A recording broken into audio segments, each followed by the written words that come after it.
அனைவருக்கும் வணக்கம். நம்ப இந்த வீடியோல ஒரு டிஎன்யூஎஸ்ஆர்பிலேருந்து ஒரு அப்டேட்ட பார்க்க போறோம். சரிங்களா? சமீபத்தில பார்த்தோம் அப்டின்னா, நமக்கு டிஎன்யூஎஸ்ஆர்பிலேருந்து எஸ்ஐக்கான தேர்வு நடத்தப்பட்டுச்சு. அதுல நமக்கு ரிட்டன் எக்ஸாம் முடிஞ்சு, அதுல ஒரு சில மாணவர்கள் தேர்ச்சி பெற்று, அதுல பார்த்தோம்னா, அதுக்கப்புறமா பிசிக்கல் டெஸ்ட் அப்டிங்கிறது நடந்துருந்துச்சு. பிசிக்கல் அதிலிருந்து ஒரு சில பேர ஷார்ட் லிஸ்ட் பண்ணி, நமக்கு இன்டர்வியூ வச்சிருந்தாங்க. இன்டர்வியூலருந்து இவங்கலாம் வெற்றி பெற்றிருக்காங்க அப்டின்னு சொல்லி ஒரு லிஸ்ட் நமக்கு வந்துருச்சு. ஃபைனல் ரிசல்ட் அப்டின்னு சொல்லி.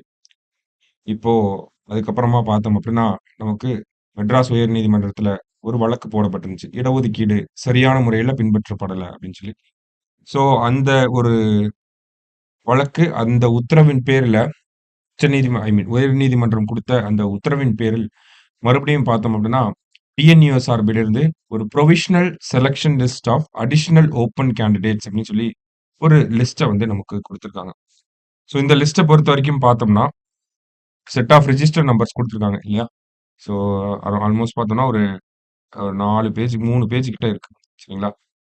ஸோ இந்த ரிஜிஸ்டர் நம்பர்ஸ்ல இருக்கவங்க எல்லாருமே, இந்த லிஸ்ட்ல இருக்கக்கூடிய எல்லா கேண்டிடேட்ஸும் பார்த்தோம்னா, இவங்க எல்லாமே ரிட்டன் எக்ஸாம் கிளியர் பண்ண கேண்டிடேட்ஸ் அப்படின்னு சொல்லியிருக்காங்க. ஓகேவா? ஸோ இதுல குடுக்கப்பட்டிருக்க எல்லாருக்குமே வந்து அடுத்தது பிசிக்கல் டெஸ்ட் அப்படிங்கிறது நடக்கும். பிசிக்கல் டெஸ்ட் முடிஞ்சதுக்கப்புறமா அதுலேருந்து ஷார்ட் லிஸ்ட் ஆயி மறுபடியும் இந்த சொல்லப்பட்ட நம்பர்ஸ் எல்லாருக்கும் இன்டர்வியூ அப்படிங்கிறது நடத்தி அதன் பிறகு மறுபடியும் ஓவரால் லிஸ்ட் அப்படிங்கிறத டிஎன்யூஎஸ்ஆர்பி வெளியிடுவாங்க. சரிங்களா? ஸோ முன்னாடியே ஒரு ரிசல்ட் வந்துருந்துச்சு. அதுல இந்த ரோஸ்டர சரியா பின்பற்றல அப்படின்னு சொல்லி, மறுபடியும் அந்த உத்தரவின் பேர்ல மறுபடியும் ஒரு சில லிஸ்ட் ஆஃப் நம்பர்ஸ வந்து நமக்கு குடுத்துருக்காங்க. அதாவது ரிட்டன்ல பாஸ் ஆனவங்க நம்பர்ஸ மட்டும் குடுத்துருக்காங்க. அந்த ரிட்டன்ல பாஸ் ஆனவங்க இந்த நம்பர் இருக்காங்க இல்லையா? இவங்க எல்லாருக்குமே அடுத்து பிசிக்கல் டெஸ்ட் நடக்க போகுது. சரிங்களா?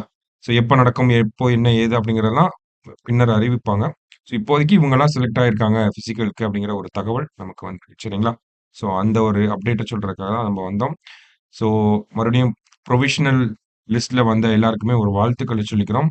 கண்டிப்பா அடுத்தடுத்த கட்டங்களையும் நீங்க வெற்றிகரமா கடந்து ஒரு எஸ்ஐயா ஆகறதுக்கு எங்களுடைய வாழ்த்துக்கள்.